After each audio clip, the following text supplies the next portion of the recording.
नमस्कार। आज मैं सुषमा शर्मा आपको करवा चौथ की कथा सुनाने जा रही हूँ। एक साहूकार के 7 बेटे और एक बेटी थी, जो कि सातों भाइयों की लाडली बहन थी। आठों भाई बहन एक साथ बैठकर खाना खाते थे। कार्तिक की चौथ आने पर बहन ने करवा चौथ का व्रत रखा। जब सातों भाई खाना खाने गए तो उन्होंने बहन को भी खाने के लिए बुलाया। तो माँ बोली, आज इसका करवा चौथ का व्रत है और जब चांद निकलेगा तब ये अर्घ देकर ही खाना खाएगी। तब भाइयों ने जंगल में आग लगाकर छल्ली में से चांद दिखा दिया।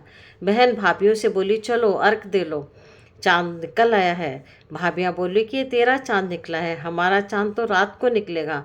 बहन चांद को अर्घ देकर भाइयों के साथ खाने बैठ गई। पहला टुकड़ा तोड़ा, बाल आया। दूसरा टुकड़ा तोड़ा, छींक मारी। तीसरा टुकड़ा तोड़ा तो राजा के घर से बुलावा आया कि राजा का लड़का बीमार है, जल्दी भेजो। माँ ने लड़की को पहनने के लिए कपड़े निकाले। 3 बार बक्सा खोला, तीनों बार सफ़ेद कपड़े निकले। तब माँ ने वही कपड़े पहनाकर ससुराल भेज दिया। लड़की की साड़ी के पल्ले में एक सोने का सिक्का बांधकर माँ ने कहा कि रास्ते में जो भी मिले सबके पैर पड़ते जाना।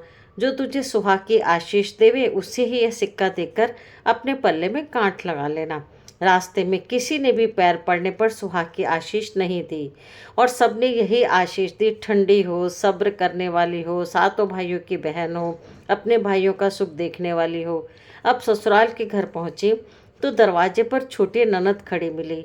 बहन उसके पैर पड़ी तो ननद बोली, सीली हो, सपूती हो, 7 बेटों की माँ हो, मेरे भाई का सुख देखने वाली हो। यह आशीष सुनकर उसने सोने का सिक्का ननद को दिया और अपने पल्ले में गांठ मार ली। अंदर गई तो सासू जी ने कहा, ऊपर कोठरी है, वहाँ जाकर बैठ जा। जब वे ऊपर गई तो उसने अंदर जाकर देखा कि उसका पति मर चुका है। अब वे उसे लेकर उसी कोठरी में पड़ी रही और उसकी सेवा करती रही। उसके सास दासियों के साथ बच्ची कुची रोटी भेज देती। इस प्रकार उसने अपने पति की सेवा साल भर की। करवा चौथ का व्रत आया। सारी पड़ोसिनों ने नहा धोकर करवा चौथ का व्रत रखा। सबने सिर धोकर हाथों में मेहंदी लगाई, चूड़ियाँ पहनी। वह सब देखते रही। एक पड़ोसन बोली, तू भी करवा चौथ का व्रत कर ले। तब वह बोली, मैं कैसे करूं? तो पड़ोसन बोली, चौथ माता की कृपा से सब ठीक हो जाएगा। पड़ोसन के कहने से बहू ने भी व्रत रखा। थोड़ी देर बाद करवे बेचने वाली आई। करवे लो री करवे लो, भाइयों की प्यारी करवे लो, दिन में चांद उगानी करवे लो, ज़्यादा भूख लगने वाली करवे लो। बहू ने आवाज़ लगाई, ए करवे वाले, मेरे को करवे दे जा। करवे वाली कहने लगी, मेरी दूसरी बहन आएगी, वो तेरे को करवे देगी। दूसरी बहन आई, करवे लो री करवे लो, भाइयों की प्यारी करवे लो, दिन में चांद उगावनी करवे लो, ज़्यादा भूख लगने वाली करवे लो। बहू ने आवाज़ लगाई, ए करवे वाले, मेरे को भी करवे दे जा। दूसरी करवे वाली बोली, मेरी तीसरी बहन आएगी, वो तेरे को करवे देगी। इस प्रकार 5 बहनें आकर चले गए पर किसी ने भी करवे नहीं दिए। फिर छठी बहन आई और बोली, मेरी 7वीं बहन आएगी, वह तुझे करवे देगी। तू सारे रास्ते में कांटे बिखेर कर रख देना, तब उसके पैर में कांटा चुभ जाएगा तो वह खूब चिल्लाती हुई आएगी। तब तू सुई लेकर बैठ जाना और उसका पैर पकड़कर मत छोड़ना और उसके पैर का कांटा निकाल देना। वह तुझे आशीर्वाद देगी तो तुम उससे करवे मांग लेना। तब वह बोली, मुझे करवे देकर जाएगी, तब तू उद्यापन करना, जिससे तेरा पति अच्छा हो जाएगा। अब उसने वैसा ही किया।